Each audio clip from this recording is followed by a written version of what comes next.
Hello, this is the Provoked Prawn, here to talk to you about the differences between the Lian Li Evo XL and the O11D Evo RGB, seen here side by side with the Evo RGB on the right and the XL on the left. I'm going to do a number of comparisons here, talking about the differences between these two cases, as well as a summary of the differences between the RGB version and the previous Dynamic Evo at the end of the video, so stick around for that as well if you're curious. But since these two cases are relatively new and quite comparable, I wanted to put them side by side and talk about the differences between them, what my experiences was like building in them, and the things that you can do with them, as well as the specs and more. You'll see obviously that the XL sits quite a bit taller than the Evo RGB, and it does have a bit more flexibility in terms of what you can do with fan and radiator mounting. For example, you can put up to 3 420mm radiators in the Evo XL, whereas you can only top mount one 420 in the Evo RGB. The XL is perhaps a bit too big for what I've done with it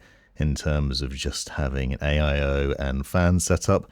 Most people will probably opt for a liquid-cooled system with a custom loop. However, I am actually running this case as my main build because it's so spacious and easy to build in and configurable in different ways. As you can see from a number of different shots here, you can do things like reverse building, so building upside down in it. You can do upright GPU mounting, vertical GPU mounting. You can put two 120mm fans at the rear as well, or on the bottom right here, but in the standard orientation you can put them in there. You can side mount a 420mm radiator or a 360 as I've done there. There's lots to it. The Evo RGB is also a very nice case in its own right though, with a lot of flexibility too. You can do push-pull setups in there. As I said, you can put up to a 420mm radiator on top, or a 360 on top or on the side, and you've got plenty of space for lots of fans, and all the glass obviously gives you a nice view inside. You can also do that reverse build in this case, so you can have it upside down, and you'll notice that there's a removable pillar, which I'll talk more about later on. Now the Evo RGB on the outside obviously has more RGB. You'll notice that there's light strips at the top and bottom, which I'll show off later on, which has more RGB effects on it than the XL, or even than the previous Dynamic Evo. But it's more than just RGB. It also offers a lot of flexibility in terms of the installation, the setup, and what you can do with it. I'll leave the specs of both in the description, as well as links to the other videos that I've done on these. Now, I want to talk about motherboard placement, because in the Evo XL you have 3 different positions that you can put it in: top, middle, and bottom, high, middle, and low orientations. And you can mount it onto this motherboard tray, which is removable. Now, I really like this feature because it gives you the flexibility to maneuver this easily in your build, but it also means that you can access the back plate and that you can move the tray up if you need to access cables. You'll also notice in the various different positions that you have different flexibilities. For example, if you put it in the low mode, you can have 2 120mm fans at the back, or alternatively 4 120mm fans on the top tray. So there's a lot of awesome flexibility there, as well as loads of radiator mounting options. You could do a push-pull 360mm radiator setup here, for example, as you can see, and you'll notice there's still loads of space at the top and the bottom for all your cable management. It's really easy to build in, and it really looks very nice in my opinion from a variety of angles and in various different build setups. So you have loads of options with this case, and it does give you plenty of flexibility. The Evo RGB is similar but not quite as flexible. The mounting of the motherboard, for example, can either be done in low or high positions. The difference here though is that this is more manual and hands-on. So there's only 2 different positions, and opens up some flexibility in what you're doing with it, but not as much. You can't suddenly add in extra fans, for example. Now, in the standard position, which is the low position, you'll see here, there's still plenty of room at the bottom for plugging in cables, and I didn't have any problems building in it this way, but you can adjust things. So you'll see at the back, for example, there's a clip here for the I/O panel, which you can take off, flip around and maneuver to the bottom. There are various different things that you can change about the case to then put it in the reverse build, or alternatively you can just shift the motherboard into the other position. The process for mounting it in that other position is a little bit more hands-on though, so there's no motherboard tray that's removable here. Instead you have to move all the standoffs manually. Not a major problem, but it certainly doesn't make the build any easier as it was with the Evo XL. You'll also notice from this shot that you can see the hard disk drive cage behind the motherboard tray. So you don't have easy access to the back of the motherboard when building, which is worth bearing in mind because if you want to put a backplate on for your cooler or your AIO, you can't easily access that, which is a downside to building in the Evo RGB versus the XL, where you could just take the motherboard tray out if you needed to and access the back of the motherboard. A little bit more fiddly to install, and only 2 options in terms of where you're mounting the motherboard, but still plenty of space at the top and bottom for running cables. Easy to set up and easy to plug in all the different cables there. Plenty of room. I didn't have any struggles with mounting the fans or the radiators in those positions. Now both cases have a lot of different things included, loads of different screws and accessories. You'll notice that the Evo RGB list includes a 420mm bracket as standard, so you actually have some extra bracketing that you can install in the case, so you can put a 420mm radiator on the top if you want to. I personally didn't do that, but you do have that option. And then you also have a graphics card anti-sag bracket included. Now this is with both the XL and the Evo RGB versions, so you get a similar setup that will work with ATX and the ATX motherboards, and it just has a few steps to put it together, and then it mounts simply to the case. The way this works is actually really easy to do and nice and easy to set up. And it's a nice additional feature that speaks volumes to the sort of thought that's gone into the build of both these cases and the highlights of them, because you basically just have to use a couple of standoffs through your motherboard and then screw this down, and then it's an adjustable anti-sag bracket that will just hook underneath your graphics card and give it the support it needs, which is fantastic in an era of really chunky and heavy graphics cards which may sag over time or damage your PCIe bracket. So really nice and simple, straightforward setup there. It works really well in the Evo XL and in the Evo RGB, and it's the same logic in both as well. So you can see that basically just connects up there, and then press a button, slide that up, and then you've got the support you need. And it's really subtle because it just sits there subtly at the rear, given support where you can't really see it. So there's no offensive bracketing that you have to add in as standard. It doesn't interfere with the fans in any way, so it gives you a lot more sort of flexibility, and the aesthetic look isn't intruded in by anything else, so that's really nice. You'll also notice obviously we have 120mm fans in the Evo RGB, and you can put 140mm fans in as an alternative, apart from at the rear where you can only fit one 120mm. It's worth noting that both cases, even the Evo XL, will only take 120mm fans in there. So you're limited at the rear, but the rest of the case is pretty flexible on both of them. You can do an upright GPU mounting in both. I definitely found it more fiddly in the Evo RGB than I did in the Evo XL though. And personally, I don't think I'd mount my GPU this way, but you do have that flexibility to do that. And that is one of the things that's nice about this. You also have the option to do vertical GPU mounting, which obviously have a lot more space for airflow here.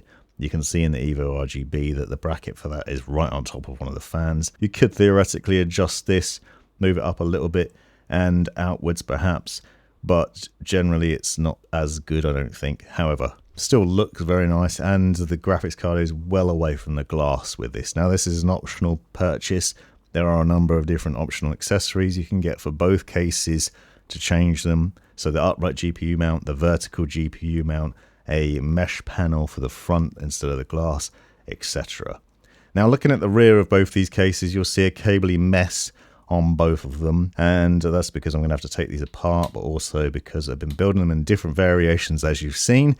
But I want to demonstrate that it's possible to close the door on both of those and hide the shame away nicely. They're both very spacious cases. They both have a very good amount of room back there with that dual chamber setup. There's plenty of room for cables, controllers, fans and more. And I say fans because we'll get to that in a second. So you can see that the Evo XL, if we take a look at that first, has 2 hard disk drive cages in there, each available with 2 different slots in them. The door also has multiple mounting points for SSDs on there, and then you've got loads of different cabling routing options in here, Velcro ties and various different adjustable hooks. It's really easy to set up, and really convenient to build in.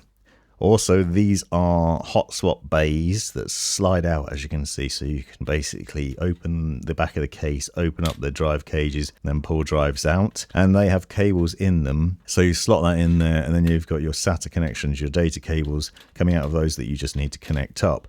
The other thing that's interesting about this is if you have a low profile fan like this one from Corsair, you can actually put that 120mm low profile fan on the cages so you can get cooling to your drives. So you can actually cool your drives with a fan on top of it, and you can do that for both cages, which is obviously a nice addition there. Gives you a nice bit of extra cooling to your devices. And then once you've finished, you can shut all that away. You'll notice I've actually removed one of the cages as well. So if you don't want to use them, you can just take them out. And you'll see that that's a large 1500 watt power supply unit, which fits in there with plenty of room still. And then once again, you can just shut the door and hide your shame away and no one will see it. But those panels obviously are going to give you good airflow. The Evo RGB also has some interesting things going on at the rear though. Again, the same sort of setup in that you've got that perforated rear panel for plenty of airflow, but you'll also notice that the rear power supply unit cage and hard disk drive cages actually jut out from the back. They're also maneuverable, so you can swap them around, so you can reposition them, which is useful when you're building it in the upside down variant, or just for your personal choice if you prefer it that way around. And the fact that it's recessed slightly so it sticks out the outside of the case means that you could potentially fit more of a power supply unit in there. This is a 1000 watt power supply unit. Obviously part of it is now sticking out of the back of the case, which means you've got more room for the cables and the management of those inside. Now I will note that although there are various different hooks in here in the same way there is in the Evo XL, there's not as many. So I didn't think that the management of the cables is as easy to do. But there is still plenty of space, lots of it, and it's really easy to just be messy with your cables and shut the door on it if you're not very good at the management or you don't want to be or whatever other reasons.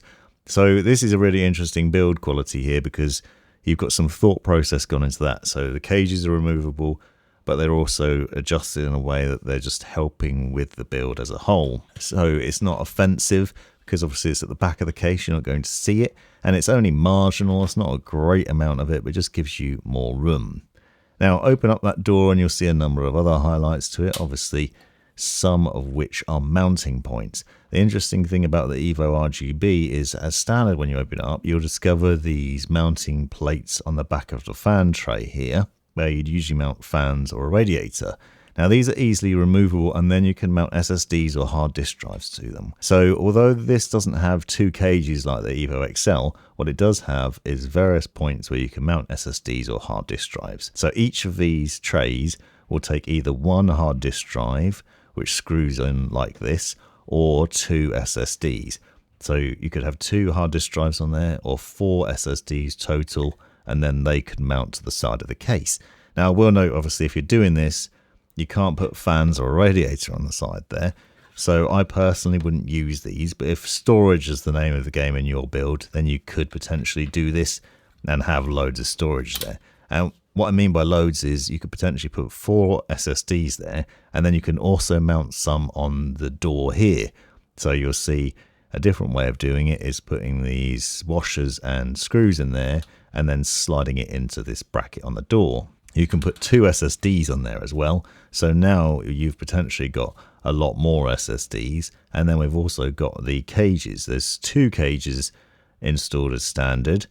And that allows for either a SSD or a hard disk drive in each of them, which means 2 more of each potentially, depending on what you're going to do. And so you can see there's already plenty of storage options. And they are options because obviously you don't have to use them all.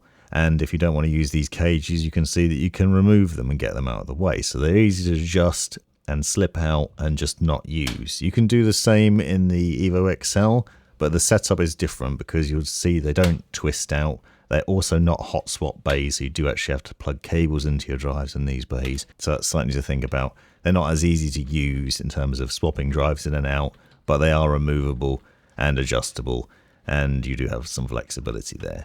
Now both cases have this removable fan tray / radiator bracket because it does work as either or both. There's a button here on the Evo RGB that allows you to remove it, and then you can turn it over so you can mount it the other way up or flip it the other way round. It will support your radiator in here, so you can see a 360mm radiator sits in there quite easily, and you can mount that in there. If you're doing this, I'd recommend setting up intake fans so it pulls cold air from the rear through to the radiator, as I've done with these Corsair fans on the IQ Link system. That will keep your radiator running nice and cool. Alternatively, you could mount the radiators to the top of the case, but you can see you've got options there. We could also potentially put fans on the rear as well and have a push-pull setup, or you could do something else like use these LCD fans, the TLCD fans from Lian Li. We can mount those to the tray, and we can mount them on the opposite side and then mount that bracket so that the back of it faces towards the rear of the case, so it's a bit neater at the front. These are reverse blade fans, so they're still intake fans, but you've got a really nice view in there. And then you can see just how much space there is at the back there still. And for the cabling, it's really easy. Now, both cases are very flexible on this, and the whole Evo lineup has been for a while. There's so much space at the back of this dual chamber setup, and you've got loads of flexibility in terms of where you're mounting your rad and your cables and your fans. And you can just set up some really delightful builds in various different ways. And if you want to see more of those, check out the links in the description to my other videos on these cases and previous builds I've done, because they end up looking really nice. The other thing you'll notice is obviously lots of space for your cabling to run through to the rear. You have those rubber grommet areas. They're not terribly neat in the way that I've set them up. Perhaps you can make them a little bit neater, but they do help with cable management, and there are plenty of different hooks and loops at the rear to tidy things up there. There's a lot of interesting optional accessories you can get for both these cases, and you can also reposition the front panel I/O, so the USB-C and USB-A connectors can be repositioned on both the XL and the Evo RGB, so you can put it on the front, side, and even at the rear. Now, you can also get a optional extra purchase with an additional I/O kit that includes 2 extra USB-A's and 1 extra USB-C connection. Now, I will note that you do need a motherboard that will support this, one that has an extra USB-C connector and USB-A, which is pretty rare, but if you do happen to have one of those, you can plug this in and connect it up and then have additional ports for the front of your PC or the front and the side, so you can choose the connectivity of these. Now, these ports are also adjustable so that you can put them on the top of the case when you're flipping it around when in the reverse mode. And you can see you can choose the orientation, adjust the cabling and other things, and then end up with extra ports on there. So there's loads of different things that you can do with these cases. I will say that I do think the dust paneling on the Evo RGB isn't as good as the XL. Now, another thing they introduced with the XL is this removable support bracket. So this is a bracket that you can take out once you've finished your build, and then you can see into the case a bit more easily. So you can take that out and then put the glass back on, and then you've got a nice view straight into the case, which lets you show off more of the RGB lighting and see more of what's going on in the case with an unobstructed view.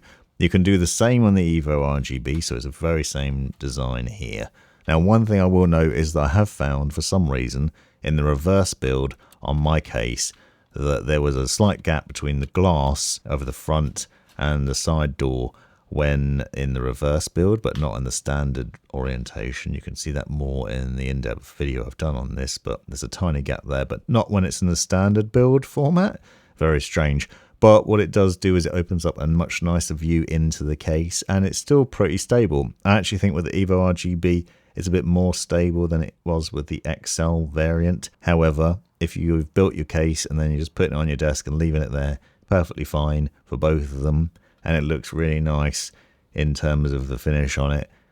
It's got a really good design to it. Both these cases I want to put across that they're both very good build quality cases, really strong and good structure to them, highly easy to build in, and fantastic airflow. You'll see nice large feet on the bottom, which gives you good airflow from below, and also you've got a lot from the rear, as you've seen with the venting on both of them too.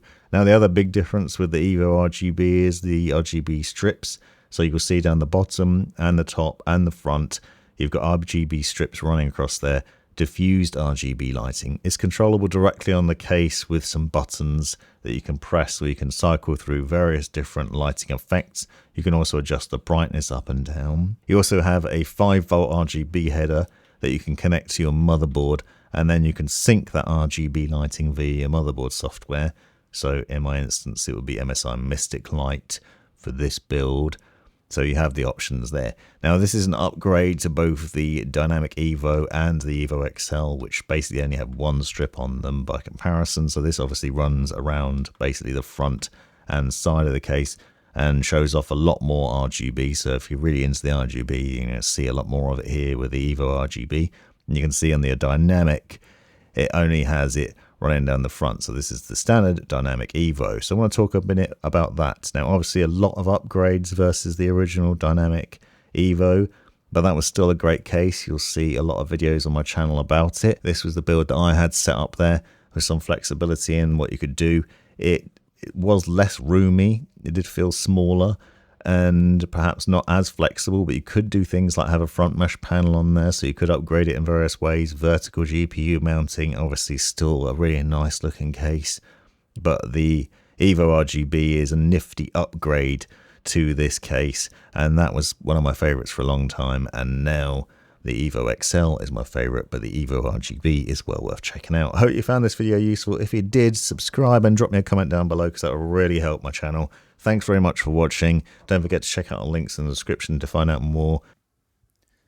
You've made it right to the end of the video, you brilliant legend you. If you've enjoyed it, click that subscribe button, give me a thumbs up, and drop me a comment down below if you've got any questions. If you really enjoyed it, consider joining the channel and see the benefits of doing so. Check out these other videos. You might well find them interesting or useful. And most importantly, have a great life.